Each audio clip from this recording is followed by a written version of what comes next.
For transcripts, go to bit.ly/read_AST, or the first link in the show notes. This podcast acknowledges the traditional custodians of the land it is produced on. Sovereignty was never ceded. I'm Eamon Connolly, and this week on the show, I'm joined by Owen Piper, who has a comedy podcast called Think of the Children, about making the awful media we grew up with somehow worse. Owen is also a regular on Crit Chat, a goofy Dungeons & Dragons advice podcast that doesn't take things too seriously. We're also joined by Stefan Ayto, who has a not-safe-for-work dinosaur podcast called Talking with Dinosaurs. Stefan also holds the coveted New Zealand title of South Island Pun Champion 2020. Cheesed to meet you, Stefan. So let's put our hands together for one letter better.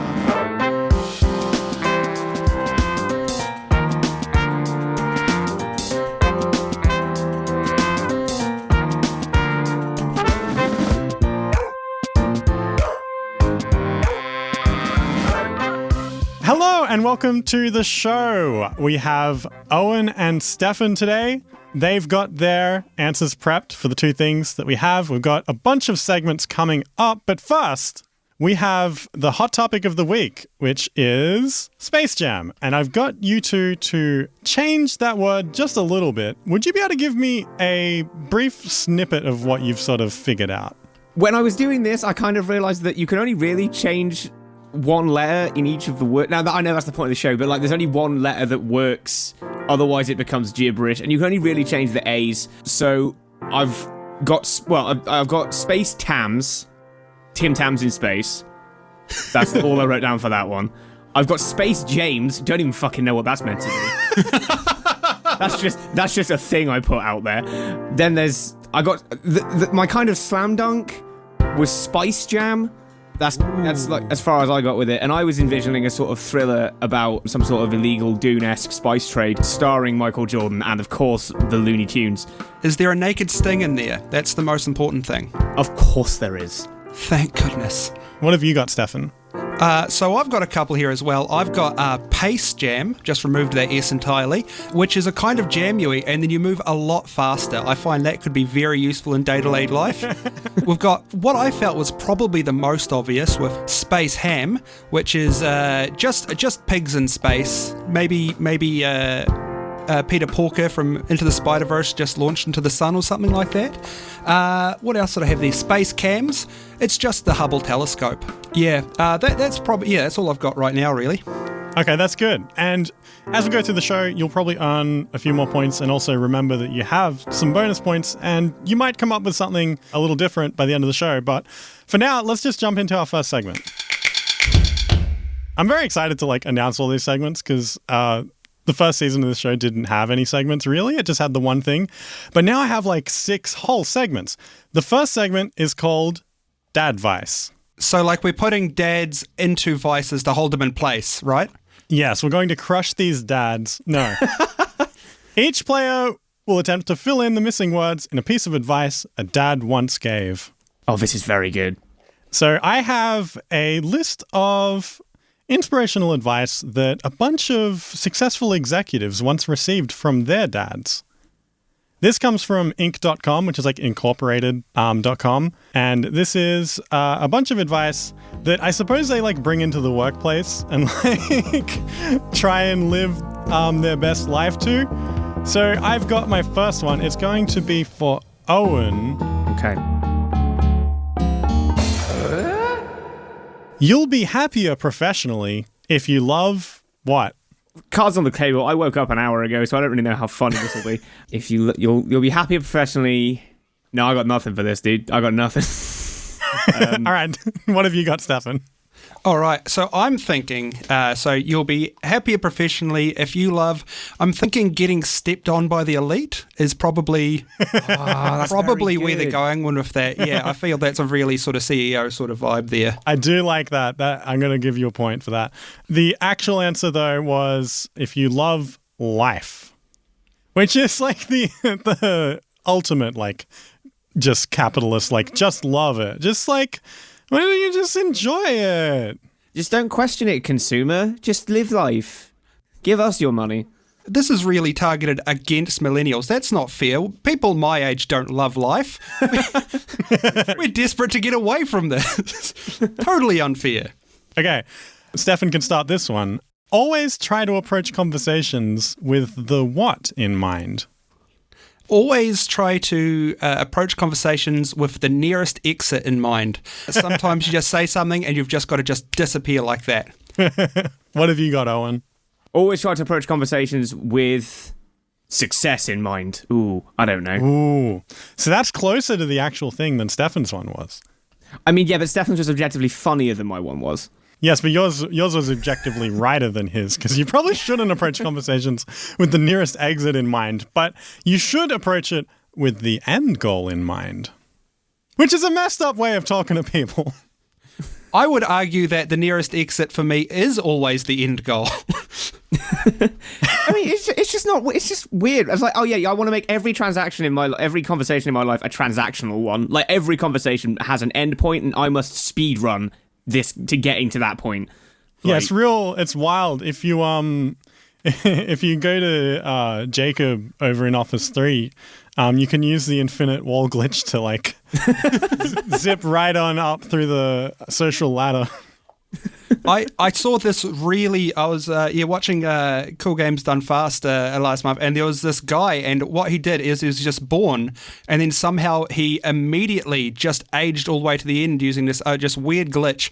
Got it done in about 14 seconds. Unbelievable time. I've got the plan when I get married. I'm going to just kind of like go through my vows as quick as I possibly can. save seconds off where I've been practicing for months. We'll move on from this segment soon, but your what is all you have, so protect it. What's your position on genital talk, Eamon, before I give you my answer?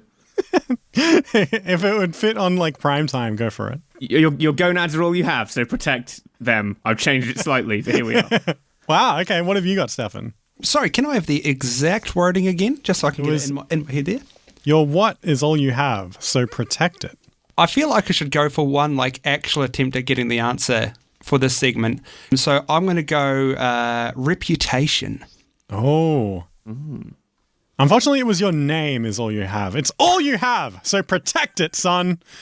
My dad's advice, essentially, your name is your integrity, and how people know you will do what you say you will do. What? Hang on. Anyway, it's how it works. It's how they know you'll live up to the standards you have set for yourself as a son, husband, father, professional, and so on. What if your name's Greg? I mean, is there any way to protect that, or is it just game over already? Yeah, there are some names that are just like, you might as well have just packed up and gone home already. If you get bad RNG in the name generation process, the speedrun's going to go terribly for you. Yeah, like that advice came from someone called Brett. So like they're already ahead. No, yeah. As soon as you're Brett, you just automatically 2 rungs up the white privilege ladder. So it's just All right, it's time for another segment. This segment is called the Cromulent Dictionary, and each player in turn says one syllable to create a fake word and then takes turns attempting to use it in a sentence. Players then agree on the best definition for the word and it is added to the show's dictionary. So, we'll start with Stefan. You give us a syllable and we'll go around to Owen and then to me until we have a unique word that didn't exist before. Some people may accuse me of bias here, but I am going to start with objectively the best syllable to start a word, and that is st. S-T. Okay. I guess I'll follow suit. I'm going to go with O, like O, like just the O, like that, yeah. So it's like stew. Yeah. I'm going to go with or. Stir.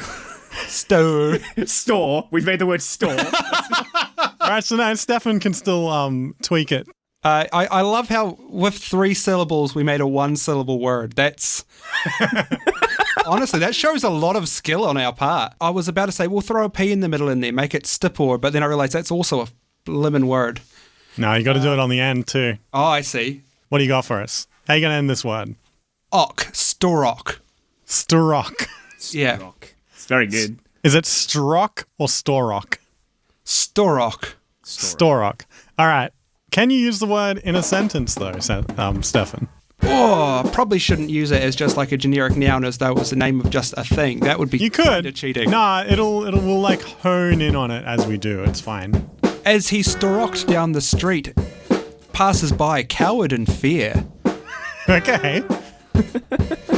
What have you got, Owen? Okay. You can expand on that universe or just completely break that and go somewhere other direction. He fell down the stairs and his family said he completely still-rocked it. Now, could both of your definitions combine somehow? That's what I was thinking. Yeah, actually. this is kind of... I was jumping on that. Maybe Starrock isn't like intimidating. It's just like, oh, wow, they're really all over the place there. They are. Yeah, so it's like struggling to move adequately in a way that may cause danger to others, but also mostly yourself. But it's also a little bit impressive. It's also impressive. Like, you've done it, and it's like, whoa, that's not... You shouldn't be able to do that, and I'm concerned for the way your spine is moving. But at the same time, like, damn, dude, you've got some flexibility in that spine there. Sort of like watching like Jackie Chan as a drunken master, just sort of like just flopping all over the place, and somehow he ends up with a ladder around 3 bad guys' necks, sort of thing. I feel like we could probably define this pretty loosely of like just moving in an unrealistic manner. Yes. Yeah, no, I think that's a pretty good definition right there. I mean, it could be anything from like aggressively to incompetently to like just phasing in and out of dimensions as you go through. Just All right, I think that's going to do it for that segment, and I'll add that to the show's dictionary that'll be used in a different segment another time.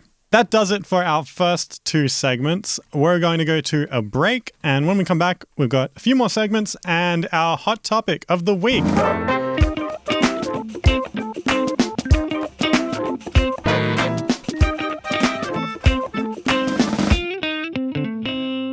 Hey y'all, thank you so much for tuning into One Letter Better.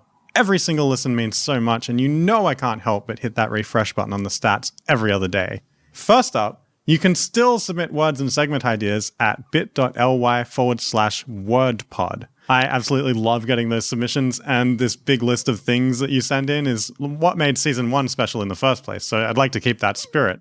Again, that's bit.ly/wordpod, or you can find it in the show notes.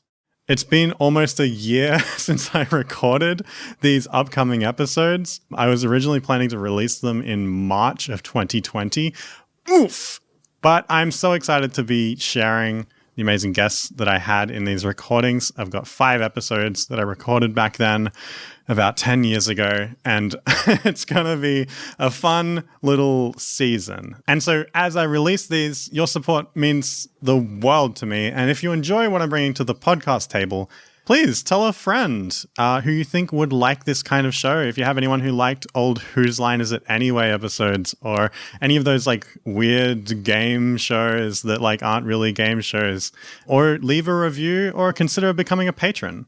I'll be thinking of what rewards I can add to the Patreon and what the future of the show is after these 5 episodes. And I'm so appreciative of your support, whether this is your first episode you've heard or if you were here from the get-go all the way back in Season 1. So thanks so much for being here, and I hope you have an absolutely adequate 2021. All right, we're back. We've got a couple more segments to do just before we get to our final part of the show. You two have some more points now. Do you have any idea what you're going to do with your hot topic now? I was thinking maybe spate jam, just like there's been, someone's been out there just jamming all over the place. There's been a whole spate of them. Spate. The word's like concrete against my vocabulary. My body doesn't want to accept it as a valid word in a sentence. Is it a real word, or is that like a New Zealandism? I genuinely don't know. This segment is named after a GIF that I keep seeing and I like. And it's a game where you announce something, a sequel to a thing that nobody was expecting or even asked for. I'd like to announce this segment, Peggle 2!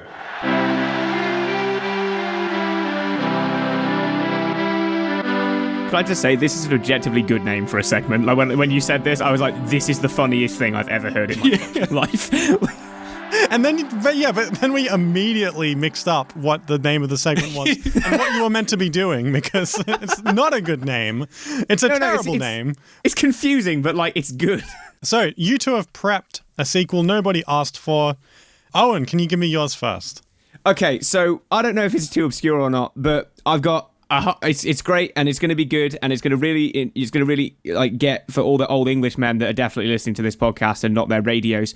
I've decided to announce here and now, we're bringing it back, baby. It's Blake 72: psych. What?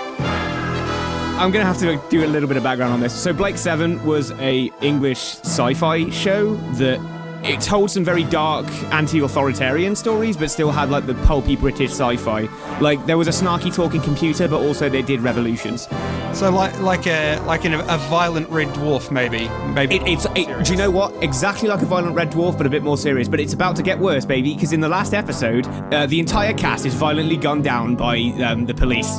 The space police. It's kind of well known for having the most weird, off-the-wall ending that's ever happened in British television. And I've decided, wait, no, they didn't die. They're fine. And now they're just doing it still. On their spaceship, still trying to take down governments, because we need that kind of energy in this space year 2020. I love that. I love the idea of just like so many characters have died at the end. But we're going to keep going, and maybe they didn't, actually. All right. What have you got, Stefan? Well, I have. I've got very recently announced John Romero's Daikatana 2. Ooh.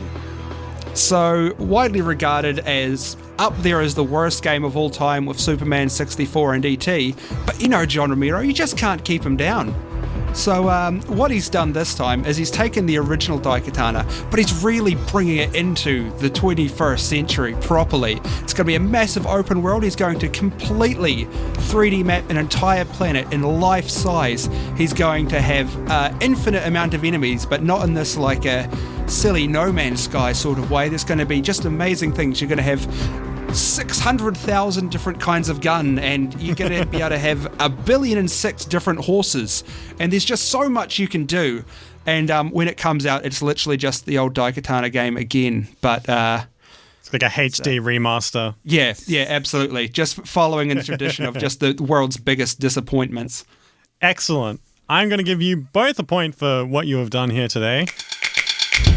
Let's jump straight into our next segment, our final segment before we do our hot topic. And you're going to like this one. I like this one a lot. This game is called Portmansplain.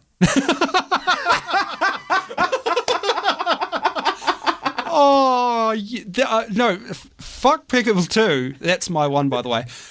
That is the greatest, the greatest title of all time. You're so good at coming up with these names, Amos. Thank you so much. One player is given a portmanteau and must immediately explain what they think it means, whether it's right or not. Each other player then takes turns chiming in with, well, actually, and gives their own explanation.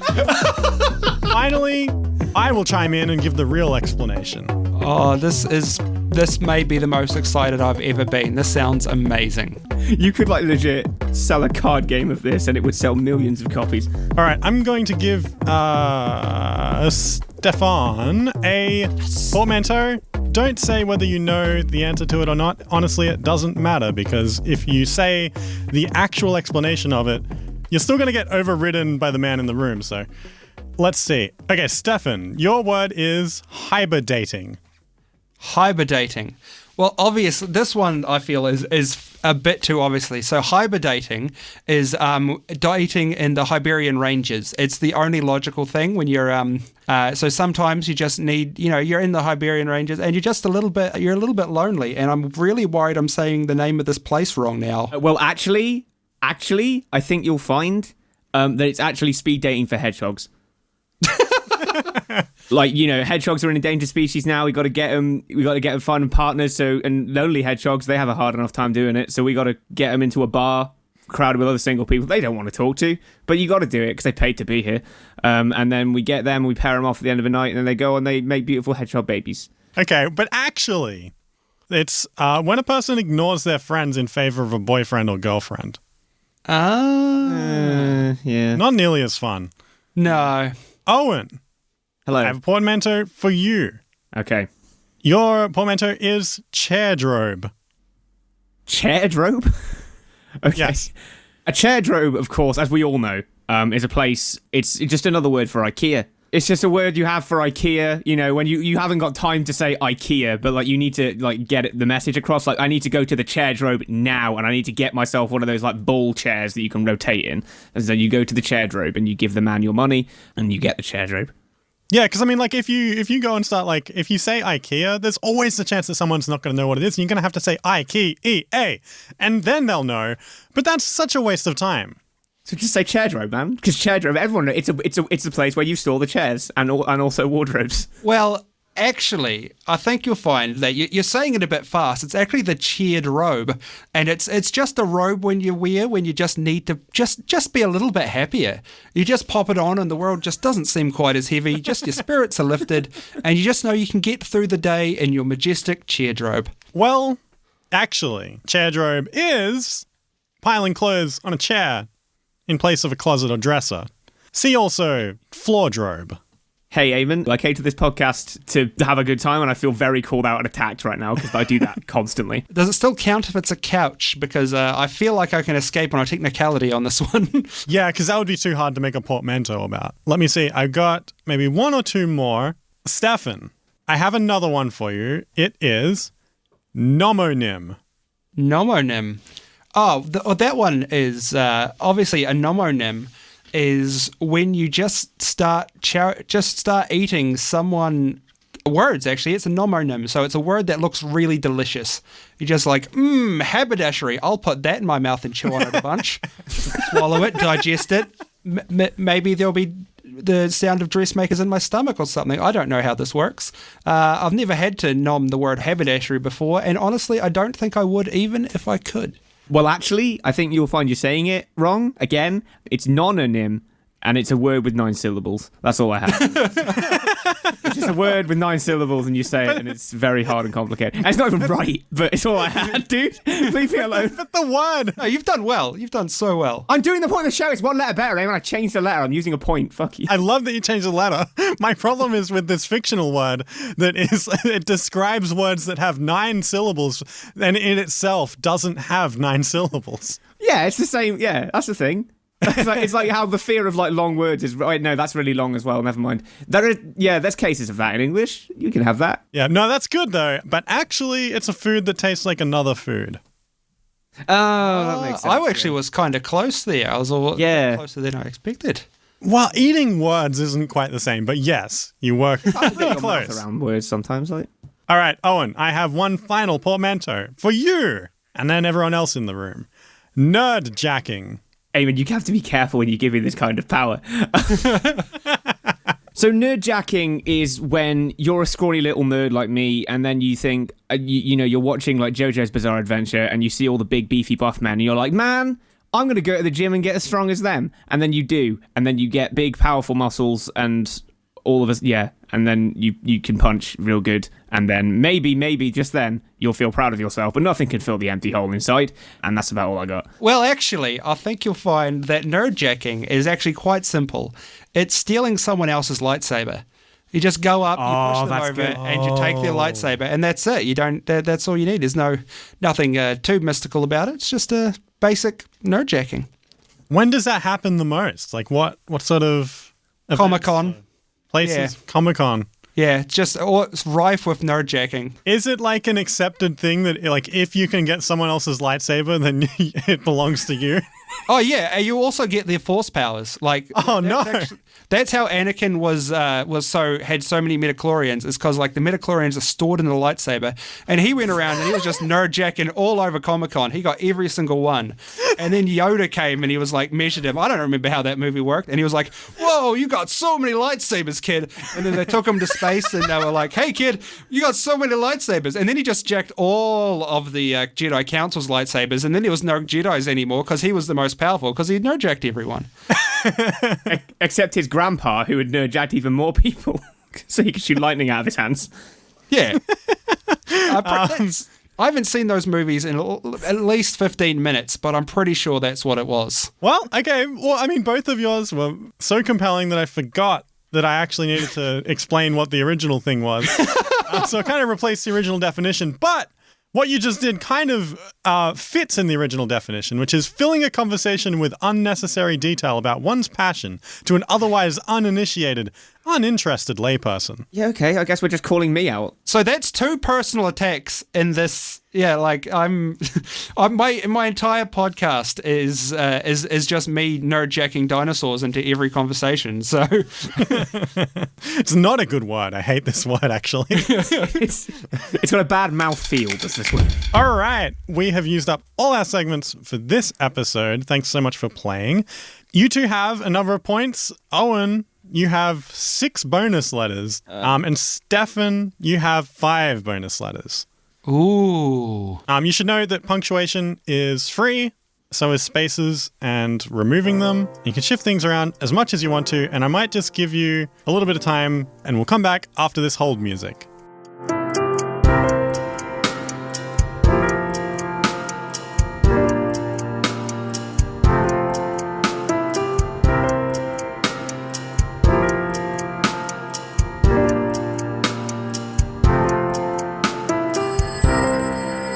All right, what have you two got for me after you've sort of run the numbers on what you can really do to these words with your new bonus letters? Stefan, what have you got? an unending sense of despair, but that's not really anything to do with this segment. So I got 5 bonus letters, and the very first thing that came to my mind when combined with Space Jam was just adding 5 letters in completely to add a whole new world, add a whole new word. And of course that word is rules, because Space Jam rules. Okay. Is this a sequel? Is this a spin-off? No, it's just the overriding sensation I feel at all times is just the absolute joy at the fact that Space Jam exists. I mean, break down the concept for a second of just, okay, someone out there was just like, okay, we've got Michael Jordan and we've also got the licensing rights to the Looney Tunes. Do you think we can do something with this? And that someone was just like, yeah, that sounds like a brilliant idea. I mean, it's just, what kind of universe allows that to happen? The best universe. Forget all the bad things in the world. We've got Space Jam. Space Jam rules. Amazing. And now you've copyrighted that phrase and no one else can use it but you. Absolutely. Also, I haven't seen the movie, so I hope it doesn't suck. What? No, stop the podcast. I haven't seen Space Jam. Give me like a bold appreciation of anything and you can move the world with emotion. Yeah. Even if you haven't seen the thing. Like 1,000 people just signed up to Stefan's new Space Jam podcast because he declared such love for it. No, I'm glad that he loves it, and I agree with him. But how have you been like alive on Earth at this point and not seen Space Jam? I was the perfect age when it came out as well. I was sort of in that 6 to 8 year. I don't know what year it came out because I haven't seen it, but I was in sort of that 6 to 8 year old range when it came out. So I was like prime audience. I was like still in that age where I thought sports were a thing, and I also still really appreciated cartoon characters. But that is a phase that still has not ended after almost 30 years. But yeah, I was just like, all of my friends went and like, that movie's awesome, and I was like, cool. I'm glad.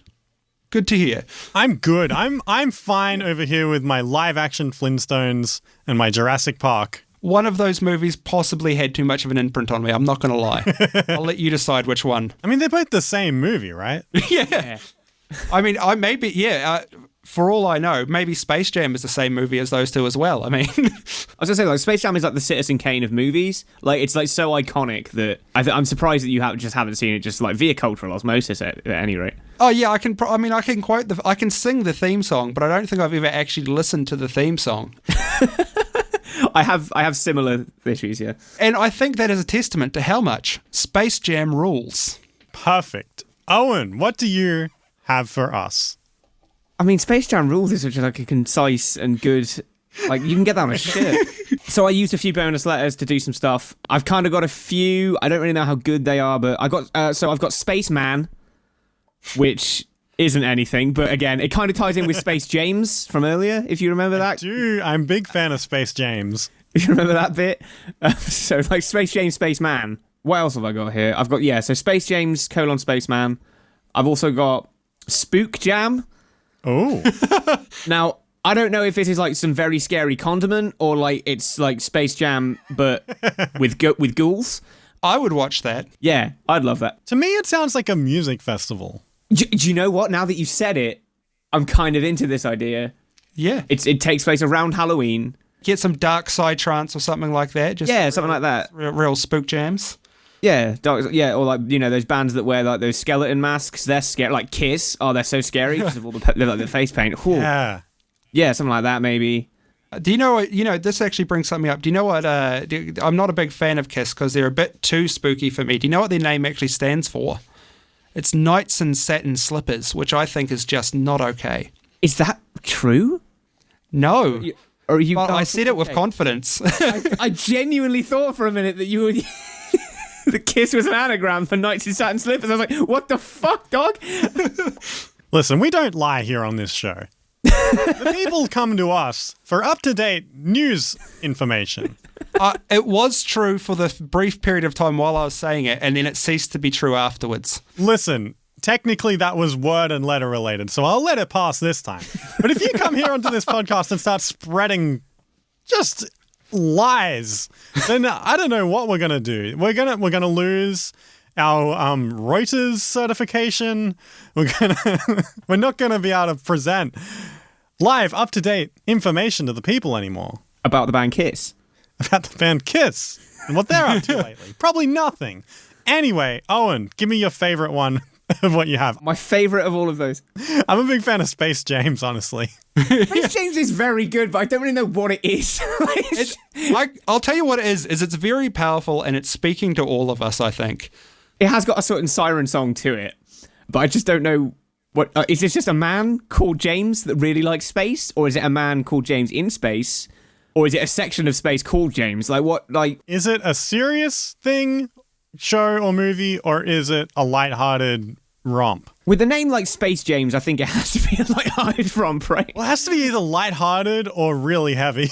Of like, I'm going to leave my family behind and go to space. Maybe it could be like that. Have either of you seen there was a movie, I can't remember who was in it now, but it was about like that people were shrinking themselves to save the environment.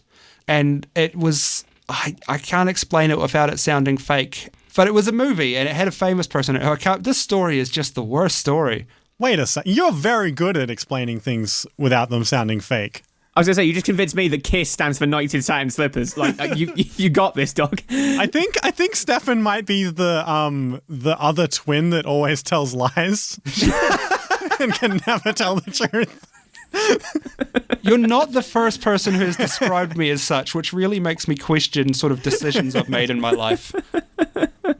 The real question is, where is your twin? Oh, I tell you what, I've apparently have a very generic face because I am told at least twice a day, hey, I know a guy who looks just like you. Maybe the real twin was the friends we made along the way. All right. I'm liking both of these. I'm very excited for just this cultural movement that is Space Jam rules. It's a fan club that you're part of for life. And it continues until you die. And you just enjoy Space Jam and all the sequels that are going to be coming out in the future. Don't play with my heart like this, Aim. I also really like Space James, this lighthearted adventure of this young space man. I'll give you what I had, which is Space Pam and Spice Jam, which Owen had. Okay. And Space Jam 3. Whoa! It's happening. It's like Space Jam 3 : Time Warp, and it's like they released 3 before 2. It's ridiculous. Somehow Michael Jordan is younger because they filmed it years ago and they never released it. I don't know. You figure it out. You're an ideas man. It's all found footage, just deleted scenes from Space Jam that they've cobbled together to make an actual movie. I think that's going to do us for this episode. Thank you so much, Owen and Stefan, for joining me. No problem. You're welcome. I hope... What do I hope? I don't know. I just sort of started saying that. I mean, I hope too, which is... a fool's game, really. Doesn't really pay off for me. But I certainly hope that my brand new shiny lightsaber I've got here does not get nerd-jacked. That's the main thing I hope. Until next time, thank you all so much for listening. This has been One Letter Better with Owen and Stefan, and we'll see you another time at the premiere of Space Jam 3, probably. Space Jam rules! Space Jam rules!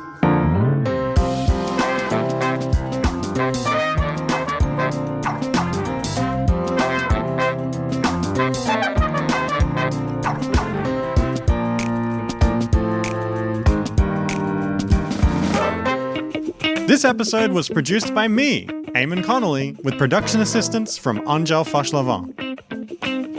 Thanks so much again to Owen Piper and Stefan Ayto for joining me. Our theme song is Here Comes a Good Boy by Louis Zong and the Barkin' Dogs. And until next time, keep it up. You are doing a great job.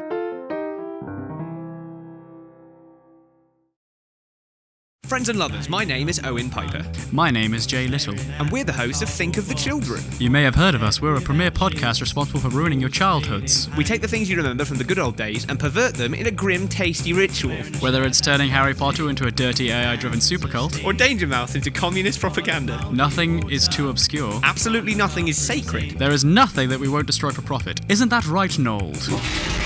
That's Noel. He's the Finance Dragon. If you don't want to listen to a podcast with a Finance Dragon, I don't know what kind of podcast you would want to listen to. You can find us on totccast.com or search Think of the Children wherever podcasts are sold.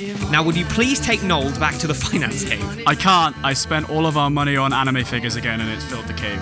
Oh good, more overhead.